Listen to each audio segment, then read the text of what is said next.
Queria convidar você a abrir a palavra de Deus em João, no capítulo 14.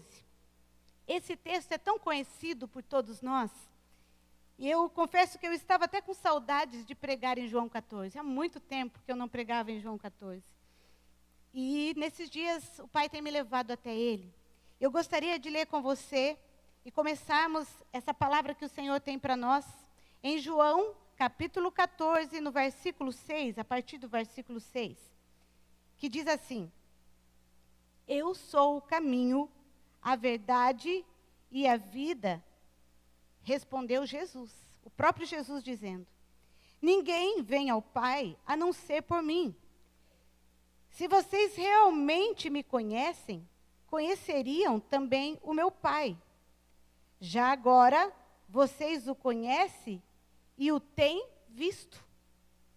Disse Filipe: Senhor, mostra-nos o Pai, e isso nos basta. E Jesus respondeu: Você não me conhece, Filipe, mesmo depois de eu ter estado com você durante tanto tempo? Quem me vê, vê o Pai. Como você pode dizer, mostra-nos o Pai? Você não crê que eu estou no Pai e que o Pai está em mim? As palavras que eu lhe digo não são apenas minhas. Ao contrário, o Pai que vive em mim está realizando a sua obra. Creio em mim quando digo que estou no Pai e que o Pai está em mim. Ou pelo menos creiam por causa das mesmas obras. Digo-lhes a verdade. Aquele que crê em mim fará também as obras que tenho realizado. Fará coisas ainda maiores do que estas, porque eu estou indo para o Pai. E eu farei o que vocês pedirem em meu nome, para que o Pai seja glorificado no Filho. O que vocês pedirem em meu nome, eu farei. E agora eu quero que você volte no versículo 9, no final do versículo. Quem me vê, vê o Pai. Como você pode dizer, Filipe, mostra-nos o Pai? E eu quero então intitular essa palavra de hoje, Mostra-nos o Pai. Eu olhei para esse texto e eu me atentei para essa pergunta que é muito intrigante. Uma pergunta que é até um tanto polêmica, ocasionou uma polêmica entre os discípulos que já eram apóstolos neste momento. Jesus estava ali com eles e de uma forma muito simples e natural, ele estava falando sobre quem ele era. O caminho, a verdade e a vida. Talvez uma das frases e dos versículos mais poderosos, mais significativos e que ilustram o resumo do Evangelho de Cristo. Eu sou, o próprio Jesus dizendo, o caminho, a verdade e a vida. Pois bem, mas depois de tamanha revelação, depois de tamanhas palavras cheias, carregadas de unção do céu, Filipe, que não era um novato na fé, neste momento ele já era apóstolo de Jesus, chamado para viver e levar o Evangelho de Cristo na terra quando Jesus fosse assunto aos céus. Pois bem, o próprio Filipe olha para Jesus nesse momento e diz: mostra-nos o Pai, e isso nos basta.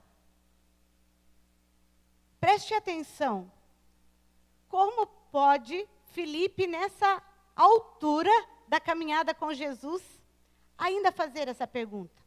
Mas o mais interessante é que eu não o julguei por isso. Eu comecei a observar e a estudar sobre, e eu percebi que Filipe não estava contrariando o que Jesus estava dizendo, Filipe não estava indo contra uma revelação, e Filipe não estava se negando a nada. Realmente havia um clamor no coração dele, sincero, genuíno, dizendo: mostra-nos o Pai.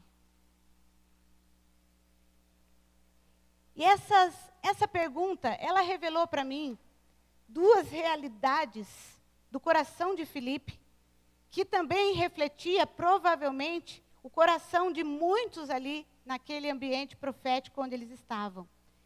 E que também fala sobre o coração de muitos de nós que somos discípulos de Cristo neste século que vivemos.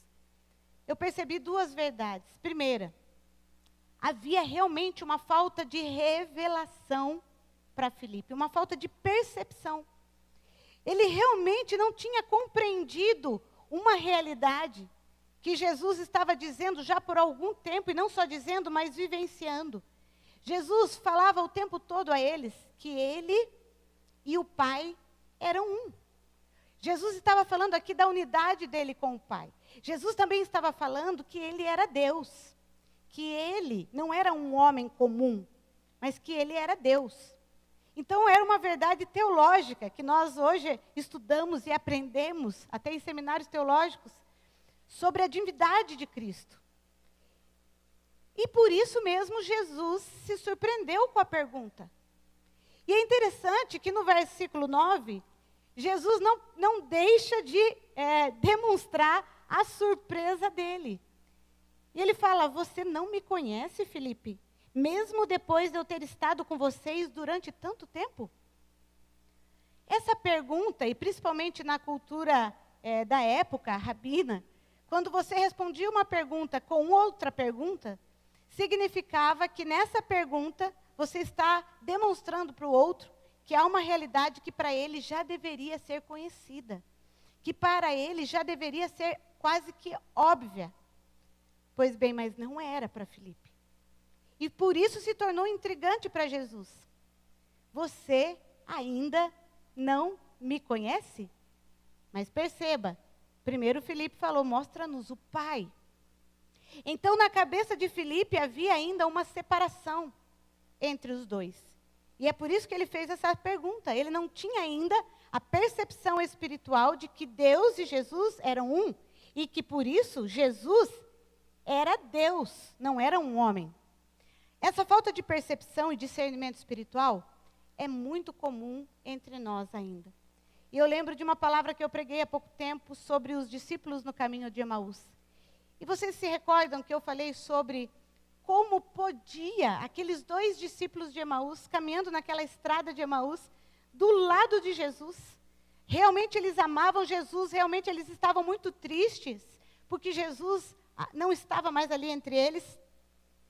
Porém, quando Jesus caminhou ao lado deles, eles simplesmente não o reconheceram. Como assim? E essa minha pergunta representa um pouco da pergunta de Jesus. Como assim? Como eles não reconheceram alguém íntimo, alguém a quem eles amavam, admiravam? E eu lembro que eu trabalhei naqueles dias também essa falta da percepção espiritual. A alienação, eu chamei de alienação. Ela é espiritual, ela também é emocional. A nossa mente muitas vezes se desconecta de algumas verdades que nós temos até o conhecimento prático na nossa memória e nas nossas informações cerebrais. Mas ao executá-las ou ao vivenciá-las, parece que nós não percebemos. E isso leva muita gente a ter dificuldade, inclusive, de desenvolver alguns comportamentos que iriam lhe fazer crescer como pessoa.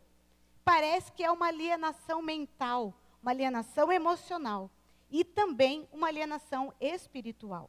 E neste momento, Jesus chama a atenção sobre essa alienação espiritual, sobre essa falta de percepção.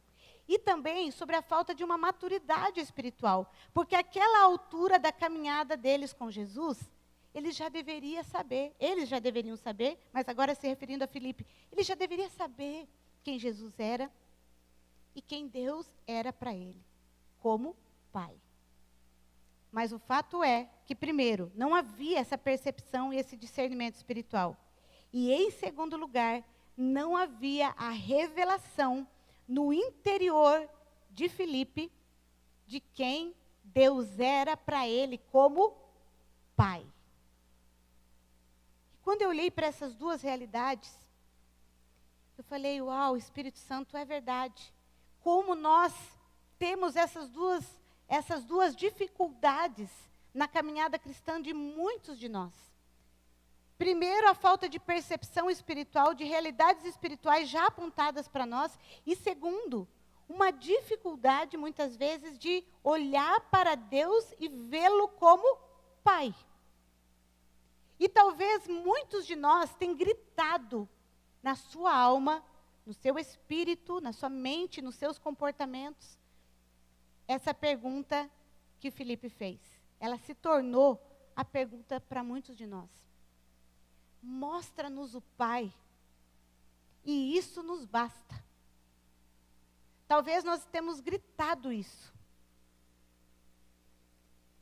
E sabe, estudando um pouco mais, como eu disse, ele realmente estava sendo muito honesto e sincero. Mas vocês sabem em que experiência ele estava se baseando para fazer essa pergunta para Jesus?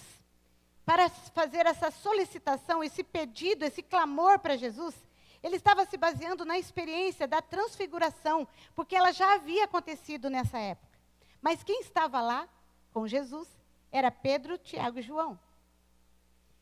Então, naquele momento, no coração de Filipe, de alguma forma, o que ele via, e foi o que aconteceu lá no Monte da Transfiguração, era ainda, na realidade do monte, uma teofania, uma manifestação do Deus que no Velho Testamento era distante para todos, era inacessível, a não ser por sacrifícios de sangue. E, de repente, no Monte da Transfiguração, houve uma experiência, como em algumas ainda do Velho Testamento, da teofania. Ou seja, uma manifestação, uma aparição de Deus na terra. E quando Filipe estava falando, mostra-nos o Pai, ele olhava para Jesus, via um homem, e ele pedia, mostra-nos o Deus Pai. Mostra-nos aquele Deus que eu vejo tão grandioso e que eu conheço do Velho Testamento. Mostra para mim aquele Deus que se manifestou para tantos, para Moisés, para Elias, que se manifestou no Monte da Transfiguração. Mostra aquele Deus todo-poderoso, o general, o médico dos médicos, aquele que disse eu sou. Deixa ele aparecer aqui para nós. Veja bem, nesse momento, Filipe estava se atendo a uma experiência espiritual, entre aspas, na visão dele sobrenatural, que deveria ir além das experiências terrenas. Porém, o que Jesus estava tentando traduzir ali para eles é assim, olha gente, nós estamos mudando de era, nós estamos mudando de fase, e agora céu e terra não vão se separar mais. Mas eles não estavam conseguindo, era difícil para eles ter essa dimensão. Eles não estavam conseguindo, a imagem que eles ainda tinham de Deus era daquele Deus do Velho Testamento. Eu vejo aqui Deus nos dando uma chave, nos mostrando e nos revelando um segredo do coração dele, para esse tempo que nós temos dito tanto e clamado tanto a ele, para vivermos o sobrenatural. Nós temos clamado para vivermos no sobrenatural. E aí eu comecei a pensar comigo mesma, e eu chamei o Espírito Santo para essa reflexão, para que ele me levasse a fundo na palavra e revelasse no meu coração essa realidade. E sabe o que eu percebi? Talvez nós ainda também clamamos por experiências de teofania, por experiências espirituais, por experiências místicas que transcendem a realidade terrena, mas ainda com uma visão separativista, se eu posso chamar assim. Com uma visão ainda separando o que é da terra e o que é de Deus na minha vida. E eu comecei a me perguntar, mas será possível eu viver um evangelho chamado Evangelho de Cristo, esse que estava falando com Filipe? E eu viver um cristianismo ou um evangelho, de repente, de uma forma comum, e de vez em quando eu tenho as teofanias e as experiências, então, espirituais? Será que é isso que nós ainda pensamos sem perceber? Sem termos discernimento espiritual adequado, a percepção espiritual adequada deste momento, nós ainda estamos separando e achando que é possível viver o Evangelho de Cristo de uma forma comum e terrena, e de vez em quando temos experiências de teofania, como aquela que Filipe estava solicitando? E eu falei, Espírito Santo, quanto tempo se passou? E nós ainda estamos na busca de uma libertação mental, de uma libertação, uma renovação da nossa mente, para deixarmos de sermos naturais e sermos espirituais e sobrenaturais. Ou seja, não existe um ano do sobrenatural. Não existe uma experiência sobrenatural. Não existe um dom espiritual apenas. Existe uma vida sobrenatural. Você pode dizer amém para isso? Não se trata de um momento, não se trata de uma circunstância, se trata de um estilo novo de viver. É isso que Jesus estava trazendo para eles. Existe um estilo novo de se viver, quer seja no dia a dia, quer seja na escola, na faculdade, quer seja com a minha família, quer seja sozinho. Existe um sobrenatural diário. E tem uma outra palavra que Deus tem me dado, mas não vai ser o motivo de hoje, que nós vamos nos aprofundar nisso. Porque a Bíblia fala, aquele que vive no Espírito, ande também no Espírito. Então, sim, eu cheguei à conclusão que a religiosidade ainda nos atinge a mente e nos faz ver o Evangelho de Cristo ainda de uma forma humanista. E nós precisamos nos arrepender. Porque o Evangelho de Cristo, ele não é humano, ele é sobrenatural. O Evangelho de Cristo, ele não é uma ciência humana a ser estudada simplesmente para compreendê-la e olhá-la de fora. O Evangelho de Cristo é para ser vivenciada pelo poder do Espírito Santo, lavados no sangue de Jesus e tendo a revelação de Deus como Pai. Se nós não vivermos essas três realidades, nós não estamos vivendo o Evangelho de Cristo. Logo, nós não estamos vivendo o sobrenatural. Então, pastora, o que você está dizendo é que é impossível sermos igreja de Cristo sem sermos sobrenaturais? Sim. Então, nós estamos numa era revolucionária e talvez, de novo, precisamos reformar a nossa mentalidade. E eu ouso falar isso nessa manhã. Talvez nós devemos nos perguntar, se nós nos declaramos igreja de Cristo, discípulo de Cristo, apóstolos de Cristo, mas ainda vivemos com a base humana e um sistema meramente humano e decisões humanas, apenas regidos por bons princípios morais, porque isso a Bíblia também traz. Nós deixamos de ser igreja de Cristo. Nós somos uma boa sociedade humanista, filantrópica, solidária, somos talvez várias dessas coisas e elas são boas aqui na Terra. Mas o fato é que a Igreja de Cristo não pode ser só isso. A Igreja de Cristo, ela é sobrenatural, amém? Ela nasceu em Cristo para ser sobrenatural. Então, como Filipe, talvez nós ainda estamos olhando dessa forma. Mas também, talvez, como Filipe, nós ainda nos relacionamos bem com Jesus. Cremos, somos discípulos, acompanhamos, mas talvez ainda encontremos dificuldade em ver Deus como Pai. E aí eu fiquei orando, Senhor, então ajusta nosso coração. Ajusta as nossas motivações, inclusive nesse ano que temos como tema o ano do sobrenatural, mas que nós vamos crer que nós somos a igreja sobrenatural. Foi apenas um foco temático para abordarmos esse ano. Mas isso não é para esse ano ou só para um tempo de avivamento. Nós queremos viver um avivamento que permaneça. E isso significa viver vida, viver abundância, viver sobrenatural continuamente. E eu perguntei, Espírito Santo, então, qual é o foco certo? Porque quando falamos em sobrenatural, quase que automaticamente pensamos milagres, sinais, prodígios. Sim ou não? E aí eu vejo Jesus falando para Filipe, Filipe, você está comigo, vendo as obras que eu faço, observando todos os sinais e milagres, e olha que nesse tempo aqui, muita coisa já havia acontecido. O avivamento estava ali. Jesus era a própria encarnação da vida. Ele era o avivamento. Ele é o avivamento. Pois bem, por que no meio de tantos sinais e milagres, e no meio, ou melhor, na companhia do próprio avivamento chamado Jesus, da própria graça encarnada chamada Jesus, ainda não era suficiente para ele entender que ele estava vivendo o sobrenatural.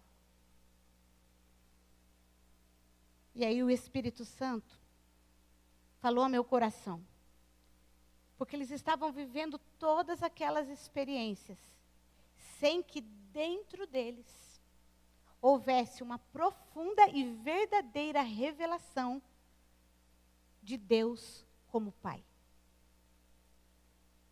E o Espírito Santo me levou ao seguinte: a real e final missão de Jesus não era apenas salvar do pecado. Esse era o primeiro passo.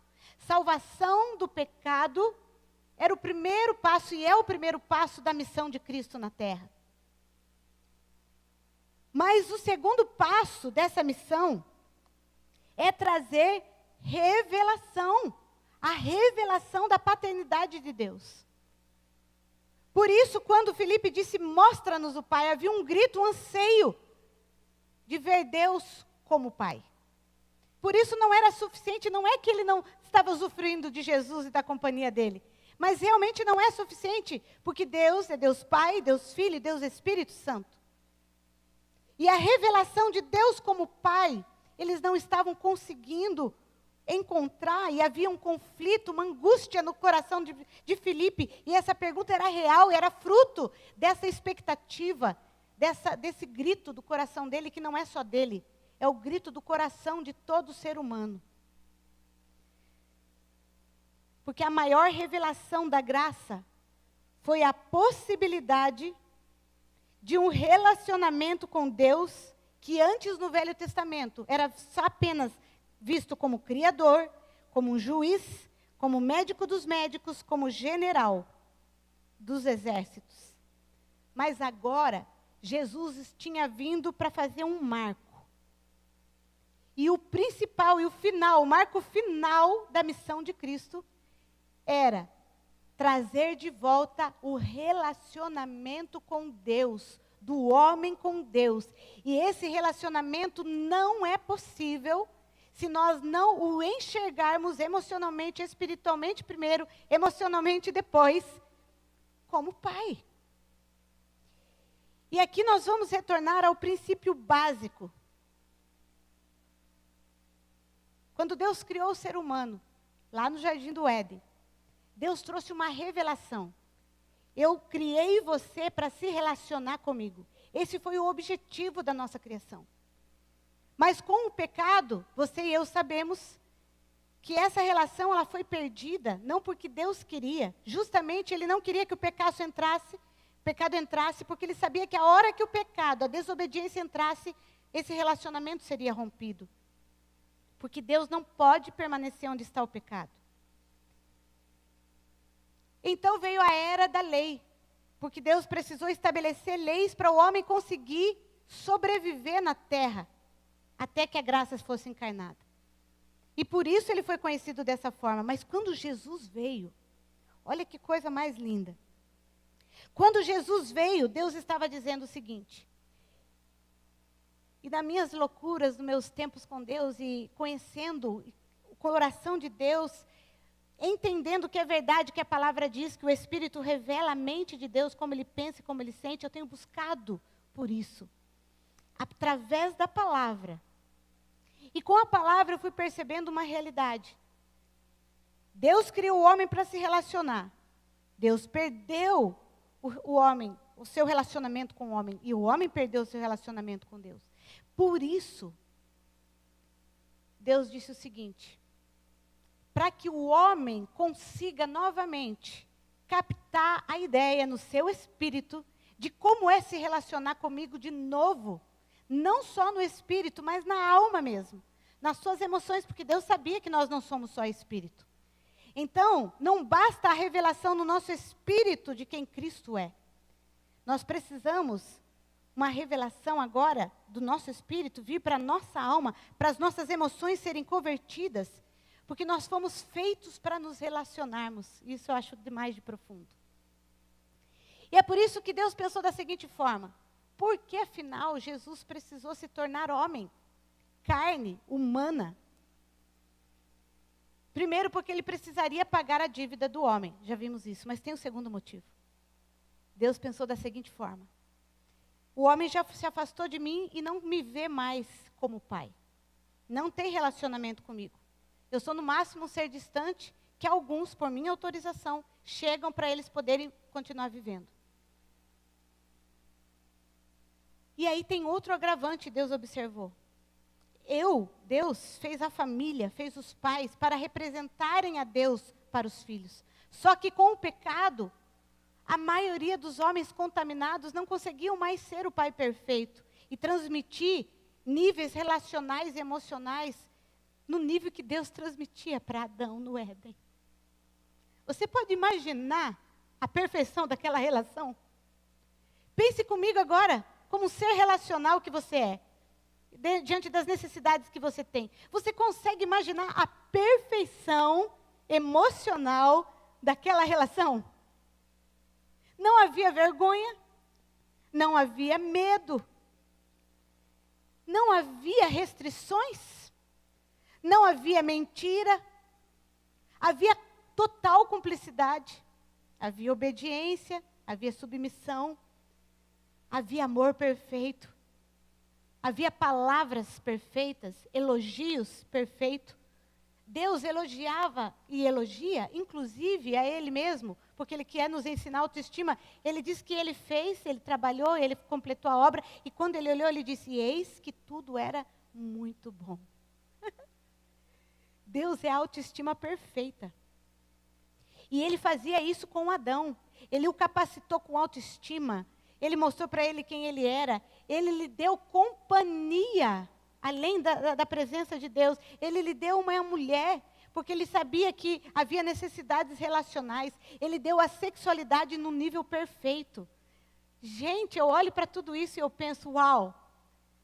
Eu estudo muito sobre relacionamento e saúde mental. E eu percebo a perfeição relacional naquela relação de Deus com Adão. E Deus dizia: então agora, como recuperar, não apenas a salvação espiritual, mas como redimir a mente e as emoções do ser humano para que ele se relacione comigo novamente nesse nível. E olha a estratégia de Deus.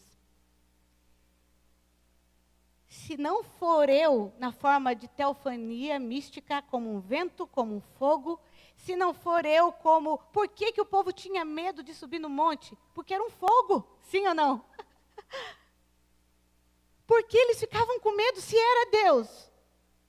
E se eles queriam tanto ver Deus, ter experiências teofânicas assim? Porque era algo que era diferente deles e que punha medo. Agora, quando Deus mandou Jesus, Jesus era o nosso semelhante. Preste atenção. Deus fez o homem à sua imagem e semelhança.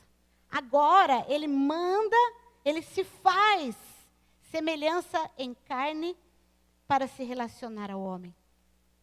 Para se relacionar com o homem e com a mulher. Então, neste momento, eu vejo Deus resgatando a possibilidade de ter um vínculo novamente emocional com o ser humano. Que coisa interessante. Então, Jesus, além de resgatar o espírito e salvar-nos do pecado e da morte e do inferno, Ele quer resgatar a nossa identificação relacional com o Pai.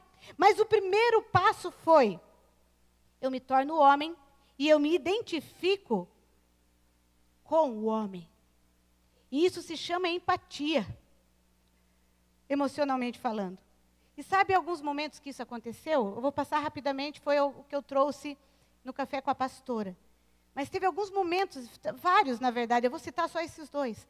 Quando Jesus estava no Getsêmani, à beira da morte, à beira da crucificação. A Bíblia descreve que ele teve dor e angústia de morte, profunda tristeza. Você já sentiu isso alguma vez? Talvez você só sentiu tristeza, outros sentem profunda tristeza e outros sentem angústia de morte. Por exemplo, na depressão, se tornou até um diagnóstico de doença humana. O fato é que naquele momento Jesus estava dizendo: eu também senti. Deus permitiu que Jesus sentisse tudo que nós sentimos. Deus permitiu que ele passasse por todas as provações que nós passamos, todas as tentações que nós passamos. Ele passou fome no deserto quando fez jejum de 40 dias. Ele foi tentado por Satanás na sua fome, nos seus desejos de poder. Porque houve uma identificação, e isso eu chamei de identificação com o ser humano. O primeiro passo, Jesus teve uma identificação com o ser humano, para que isso gerasse uma possibilidade nova do ser humano se relacionar com Deus. Só que eu percebi o seguinte: é tão profundo o déficit da nossa paternidade, em relação a Deus primeiro, e muitas vezes em relação também à nossa família, que todos os outros níveis de relacionamentos que temos, eles são influenciados pelo nível de relacionamento que temos de paternidade. Seja com Deus, seja com nossos pais. Ou seja, toda a nossa história vai ser determinada por isso. E por isso, até hoje, a nossa alma grita: mostra-nos o Pai. Podemos estar vivendo o milagre que for, podemos ter o dom que for, podemos ver um morto ressuscitar na nossa frente. Sabe qual vai ser o maior grito ainda do nosso espírito e da nossa alma? Mostra-nos o Pai. Uau! Gente, isso é muito profundo. E é por isso que muitos avivamentos talvez não perduraram. Porque a sequência foi alterada. E quando eu olhei para isso, eu falei: Jesus, então é por isso que é mais fácil hoje o ser humano, primeiramente, se relacionar com a pessoa de Jesus? E ele me disse sim. Eu não sei vocês, mas eu olhei para a minha experiência pessoal e olhei para a experiência de muitos ao meu redor. Parece que quando você fala com Deus, quando você ora, quando você canta, quando você se expressa, quando você pensa em Deus, parece que a primeira imagem, porque nós trabalhamos assim, a Bíblia fala sobre isso, sobre a nossa imaginação. Porque é na nossa mente que a fé é exercida, inclusive é na nossa mente que o profético é desenvolvido. Por isso é que, quando falamos e pensamos em Deus, às vezes a primeira imagem que vem, criada por nós mesmos ou idealizada na nossa mente, é a de Jesus. Talvez o primeiro sentimento de relacionamento, de amor, ou de dor, ou de pensamento, parece que é mais fácil. Eu não sei quem viu, não quero entrar aqui na polêmica, porque eu sei que foi muito polêmico o filme Cabana. Tem os seus prós e os seus contras, o fato é que é uma ficção, mas que trabalha alguns princípios ali realmente bíblicos e reais. Mas uma das coisas que eu observei foi essa. Eu não sei se você se lembra, que o mais óbvio e a primeira pessoa que o personagem buscava no relacionamento era Jesus, porque Jesus era um homem comum, um ser humano comum na visão daquela pessoa com quem ele estava se relacionando. E aquilo retrata uma realidade espiritual. Jesus se tornou um ser humano para ter uma identificação, uma empatia, para trazer essa possibilidade relacional. Por isso é quase que natural nós nos identificarmos no nosso relacionamento espiritual, primeiramente, ou às vezes até quase que exclusivamente, com a pessoa de Jesus. Porque eu não sei se você sabe, mas nós podemos nos relacionar com o Deus Trindade, mas em alguns momentos nós podemos focar a pessoa de Jesus, em outros momentos a pessoa do Espírito Santo, em outros momentos a pessoa do Pai.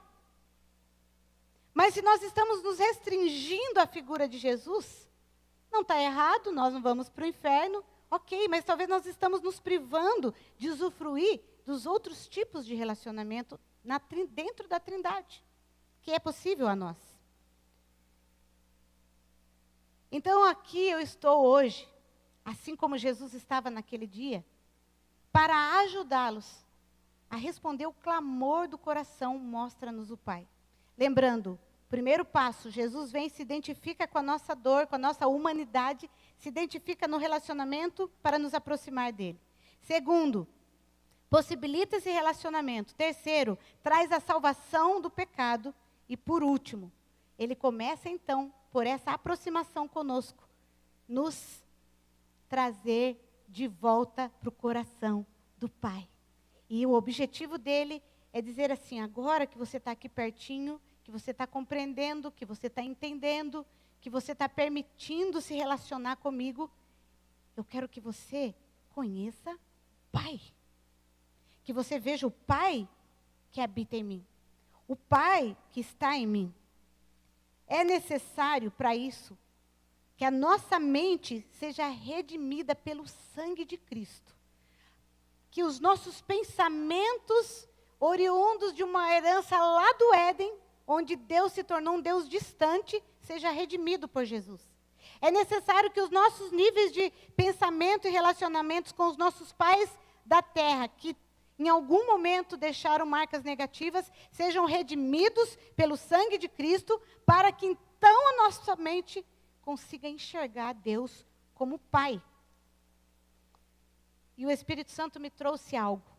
Aquele que alcançar essa revelação, alcançou tudo. Aquele que alcançar essa revelação, vai encontrar o verdadeiro e completo Evangelho de Cristo. Sem conhecermos o Pai, sem clamarmos, mostra-nos o Pai, nós ficaremos com o Evangelho incompleto.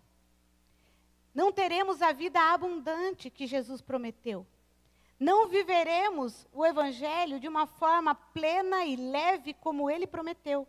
E sabe o que eu observei? Por que a gente não viveria? Porque sobre os filhos, sobre aqueles que realmente entram para um lugar espiritualmente diferenciado, e depois, por uma revelação na alma e na mente diferenciada de um relacionamento de Deus como Pai, entra para um novo nível. E isso não fala de uma hierarquia, de melhor ou pior, mas num novo nível de revelação. E vocês lembram que esses dias, numa das células, eu falei sobre isso, que algo novo estava nascendo? Eu profetizei isso sobre muitas vidas. Eu disse que era algo que Deus vem fazendo há alguns anos comigo, que renovou e retomou esse processo comigo esse ano, em novos níveis. E naquele exato momento, a pastora Jo teve uma visão, que se formava um bebê. E eu fiquei com aquilo no meu coração e fiquei orando. E Deus me disse, sabe a palavra que eu estou te dizendo, que eu quero completar a obra da paternidade? Essa é a semente de revelação fresca que eu joguei dentro de você.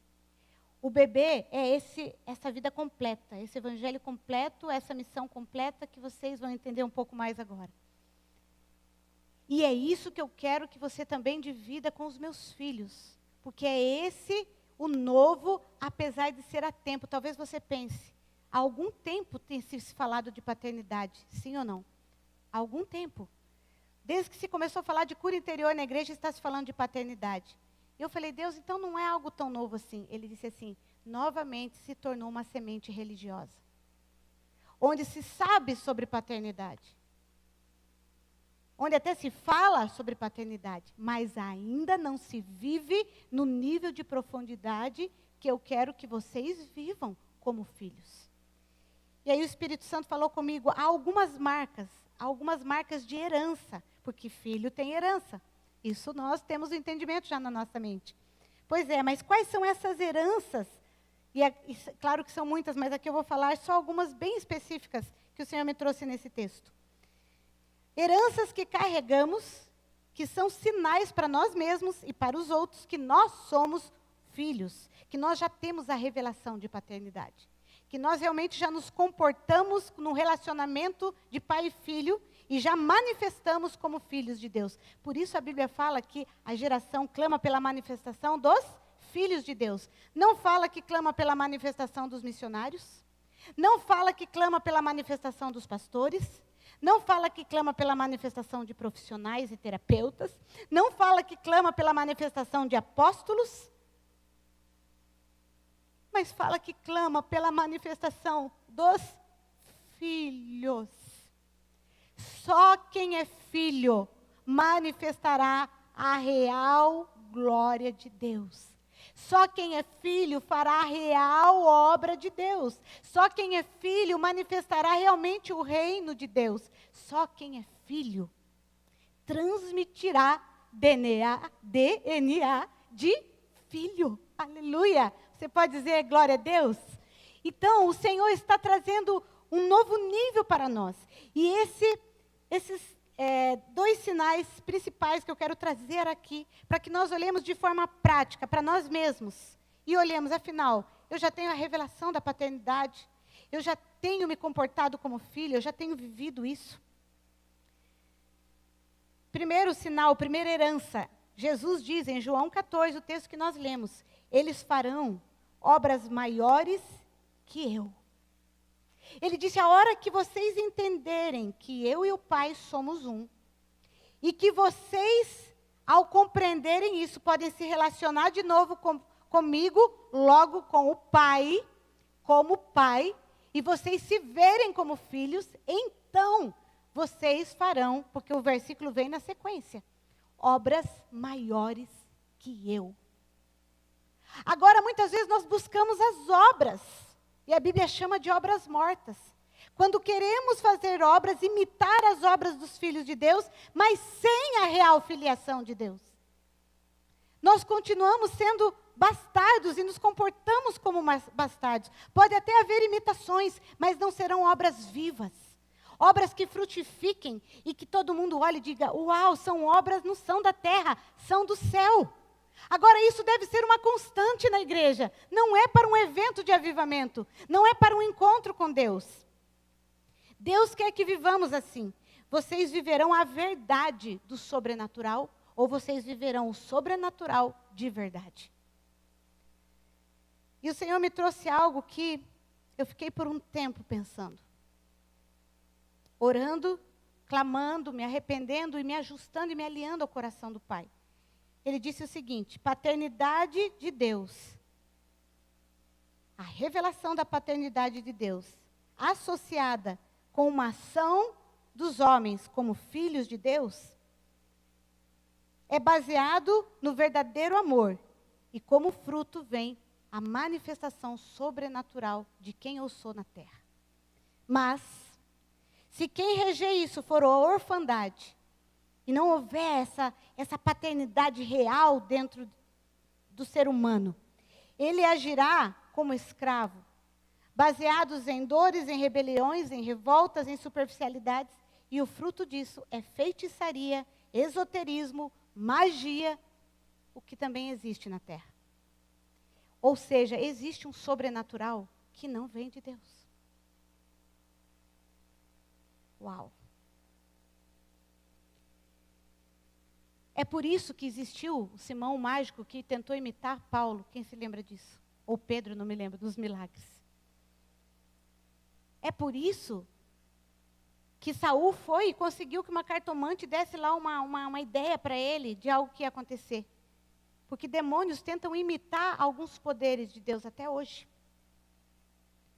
Existem cirurgias espirituais que não são feitas por Deus, são feitas por demônios. Existem relacionamentos amorosos que eles são provocados não por amor, mas por feitiçaria e magia. Entre aspas, isso também é sobrenatural. Mas não é o sobrenatural do reino de Deus. É o esoterismo, é a feitiçaria, é a magia, fruto de orfandade e de escravidão. E não de paternidade e filiação. Agora, pode acontecer isso dentro de uma igreja que se chama cristã ou evangélica? Sim.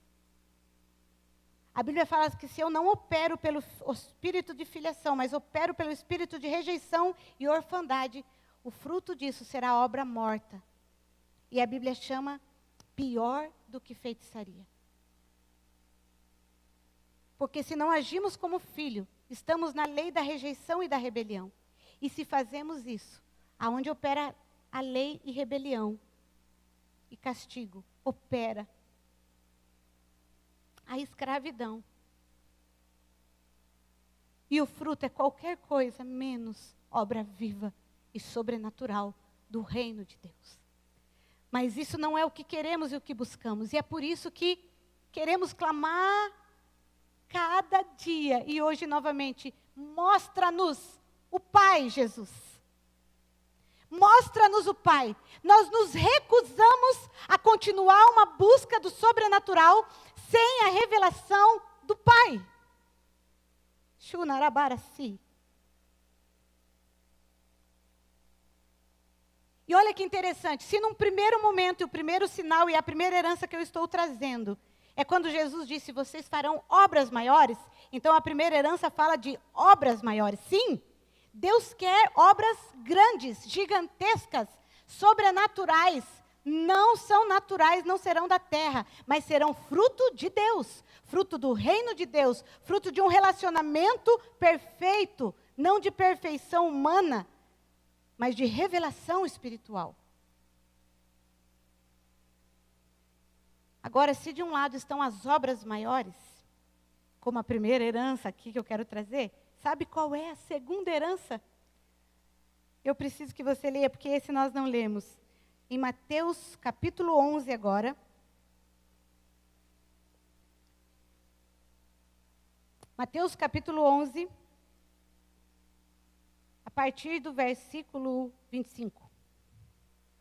Naquela ocasião, Jesus disse, eu te louvo, Pai, Senhor dos céus e da terra, porque escondeste essas coisas dos sábios e cultos, e as revelaste aos pequeninos. Ou seja, não depende de conhecimento humano, depende de revelação do Espírito ao coração do homem. Sim, Pai, pois assim foi do teu agrado. Todas as coisas me foram entregues por meu Pai. Ninguém conhece o Filho a não ser o Pai, e ninguém conhece o Pai a não ser o Filho, e aqueles a quem o Filho quiser revelar. Logo, é o Filho que revela a pessoa do Pai. E aí ele entra nesse assunto do nada, entre aspas, ou seja, eles estão conectados, porque é assim que funcionava a comunicação ali. E ele começa, venham a mim, todos os que estão cansados e sobrecarregados, e eu lhes darei descanso. Diga comigo, descanso. Tomem sobre vocês o meu jugo, aprendam de mim, pois sou manso e humilde de coração. E vocês encontrarão descanso para as suas almas. Pois o meu jugo é suave e o meu fardo é leve.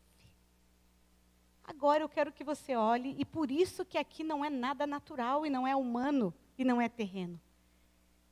A lei humana diz o seguinte, a medida do teu trabalho é a medida do teu cansaço, sim ou não? O tanto da tua obra, o tamanho do teu projeto é o tamanho de trabalho, o tamanho de cansaço. Agora eu estou vendo um Jesus que lá em João 14 diz o seguinte, vocês farão obras maiores que eu. Pensa o que Jesus fez, amados. Tinha dia que ele não comia e não bebia. Você lembra quando ele disse assim? A minha comida e minha bebida é fazer a vontade de Deus. Ele fazia tudo a pé, sim ou não? Ele andava a pé de barco e as multidões o acompanhavam. Agora ele está dizendo, vocês farão obras maiores do que eu.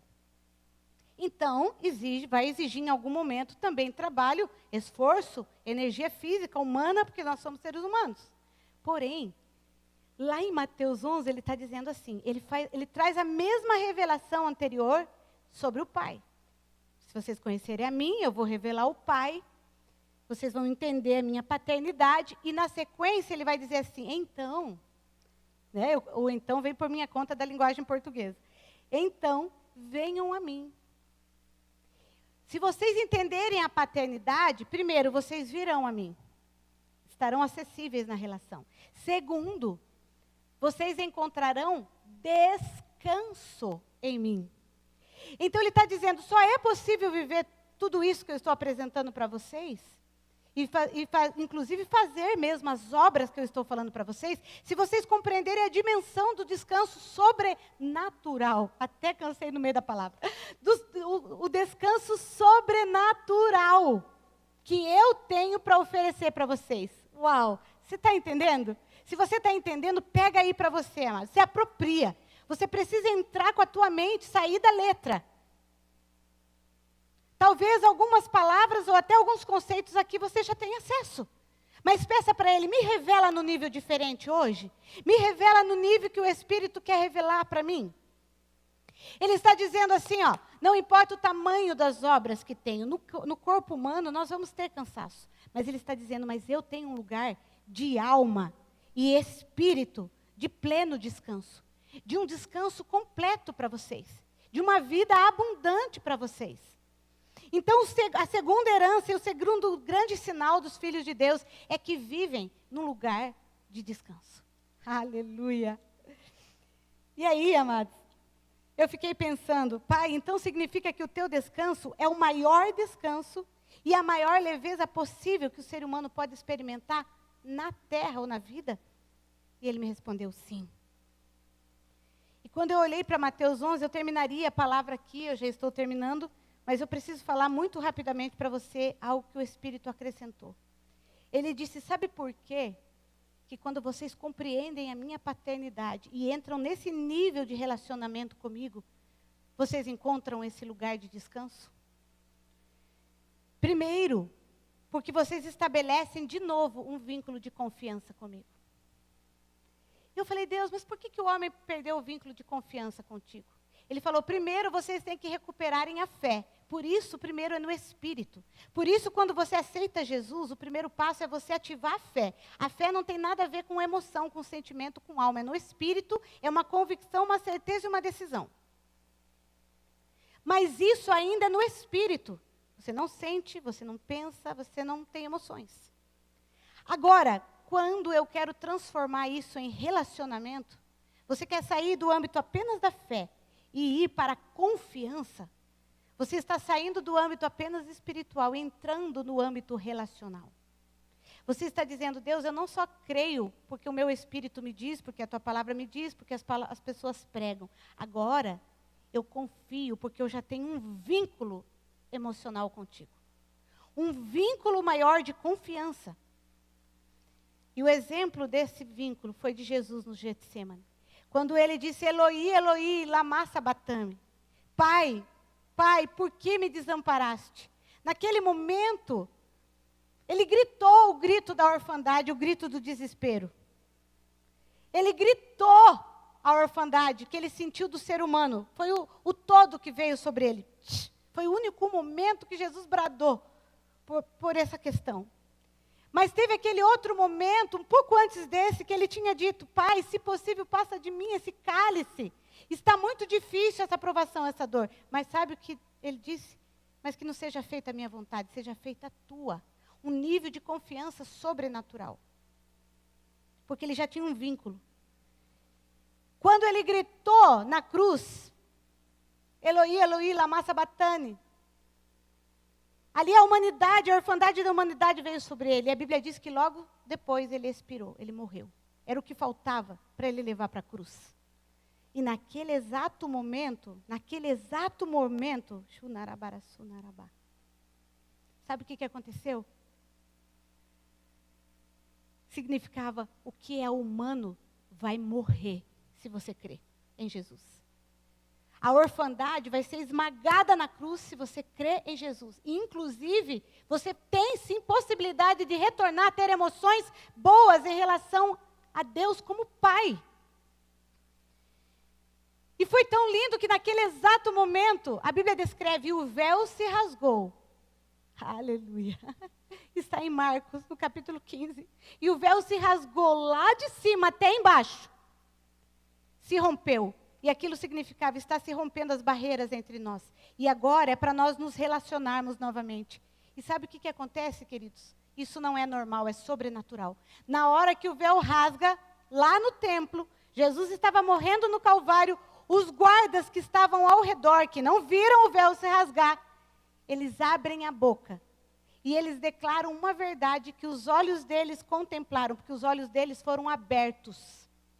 A alienação, a falta de percepção e revelação se esvaziou. Os olhos se abriram e eles afirmaram, ele realmente é filho de Deus. Aleluia. Sabe o que significava? O Pai bradou do céu contra a orfandade. E ele disse, agora chegou a hora de vocês terem a revelação de que não só ele é o Filho de Deus, mas vocês são enxertados, adotados nele e são filhos meus também. Aleluia! Shunarabarasi. E este lugar que Jesus teve de segurança e vínculo de filiação, nós podemos ter. Por isso a Bíblia fala, o amor lança fora todo o medo. O medo vai vir, o sentimento negativo vai vir, mas algo dentro de você, pelos vínculos, pelas experiências com Deus, pelas histórias vividas, por tudo que você tem acompanhado da sequência do que Deus tem feito, mas muito mais do que isso, pela revelação profunda do Espírito, você vai parar de questionar na alma. Apesar de não questionar no espírito, o Senhor quer que você pare de questionar na alma também. E você, apesar dos sentimentos, como Jesus teve, diga, Pai, você sabe o que está fazendo. Pai, você me ama demais. Você estava lá, você estava aqui, você fez isso, você fez aquele outro. Pai, você está no controle. Um vínculo de confiança. E esse vínculo de confiança, Deus me disse, isso dá paz. Isso tira o medo e isso dá descanso para a tua alma. Você dorme bem. Você está no meio de uma pandemia e você até pensa assim, pode ser que eu tenha uma doença e morra. Mas se eu morrer, eu vou encontrar com Jesus. E Jesus vai cuidar dos meus filhos até que eles vão para a glória, porque eles são salvos também por Jesus. E você começa a ver de outro ângulo, de outra perspectiva. E algo sobrenatural começa a acontecer, porque não é uma paz da terra, é sobrenatural. Como vocês conseguem? Perguntam alguns. Porque não somos naturais, porque somos sobrenaturais. E na hora que o natural chega, nós gritamos pelo Pai e escolhemos viver na dimensão sobrenatural. A segunda coisa que traz esse vínculo, esse lugar de descanso, é a humildade de Cristo. Nós aprendemos com Ele a ser humilde. E sermos mansos. E eu costumo usar uma frase, o orgulho cansa, o orgulho esgota, o orgulho estressa, o orgulho adoece, o orgulho mata.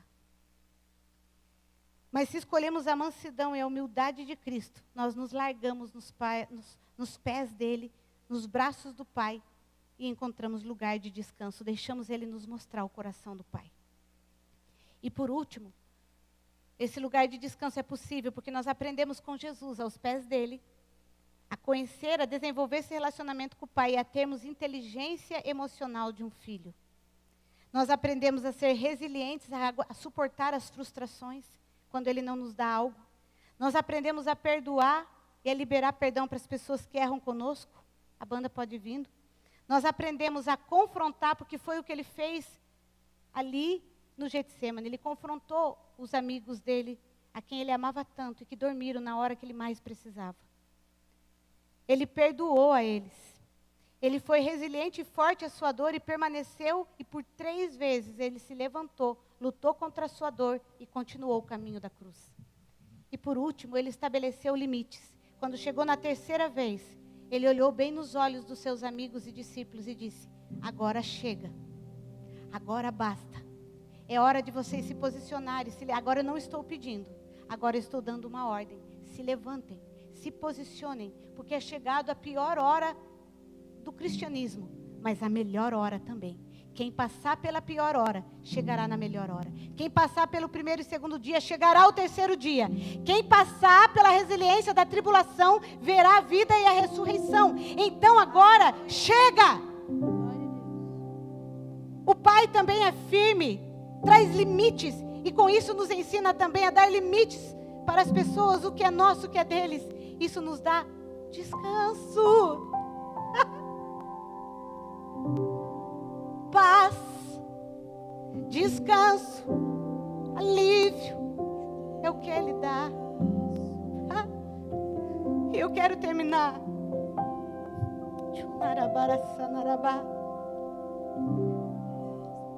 com aquilo que Jesus disse em Mateus, no capítulo 11. Ele disse assim: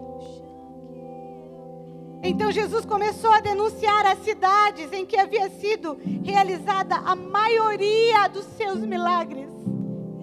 Escute bem, ele estava olhando para as cidades onde mais tinha acontecido milagres. E ele disse: ai de você, Corazim, ai de você, Betsaida, porque se os milagres que foram realizados entre vocês tivessem sido realizados em Tiro e Sidom, há muito tempo eles teriam se arrependido, vestido roupas de saco e se coberto de cinzas. Mas eu lhes afirmo que no dia do juízo haverá menor rigor para eles do que para vocês. Se os milagres em vocês foram realizados tivessem sido realizados em Sodoma, ela teria permanecido até hoje. Mas eu lhe afirmo que no dia do juízo haverá menor rigor para Sodoma do que para você. Jesus estava dizendo, não basta ter milagres entre vocês. E logo em seguida ele começa a falar da revelação, toda essa que nós lemos aqui. Sabe o que ele estava dizendo? Deixa eu derramar da minha paternidade. E Jesus está dizendo aqui hoje, tenha fé em mim, se relacione comigo e deixa eu te apresentar o Pai.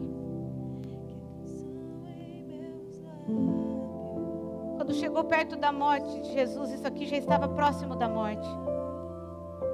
Eu penso que ele deve ter pensado, é o final da minha missão e eles ainda não compreenderam. E eu tenho crido profundamente que foi um dos motivos pelos quais ele diz assim, mas eu lhe enviarei outro que vem após mim. E isso ainda está em João 14. Ele diz assim, eu enviarei outro que vem após mim. E ele diz assim, fiquem tranquilos, eu não os deixarei órfãos. Sabe o que ele estava querendo dizer? A hora que eu for embora, vocês vão ficar muito mal ainda, porque vocês ainda não entenderam a paternidade de Deus.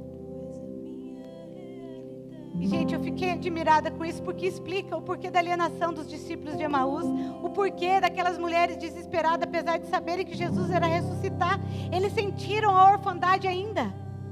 Mas Jesus disse assim, mas ele, o Espírito, testificará no espírito de vocês, Abba, Pai. Aleluia. Aleluia. Então, comece a se relacionar com Jesus. Se você ainda não tem um relacionamento íntimo com Jesus, comece por Ele. Hoje é dia de você aceitar, dizer para Ele, sim, Jesus, eu quero ter um relacionamento íntimo com você. Num segundo momento, se relacione com o Espírito Santo e peça, Espírito Santo, age aqui dentro de mim e permita que Jesus me mostre o Pai. Mas você não pode ficar sem conhecer o Pai. Chegue num lugar onde agora você diz, eu quero tudo do meu Pai. Eu quero realmente usufruir essa relação de pai e filho. De pai e filha.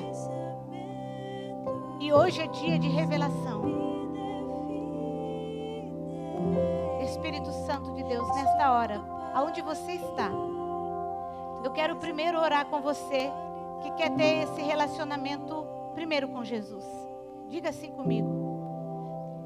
Senhor Jesus, nesta hora, eu me arrependo dos meus pecados.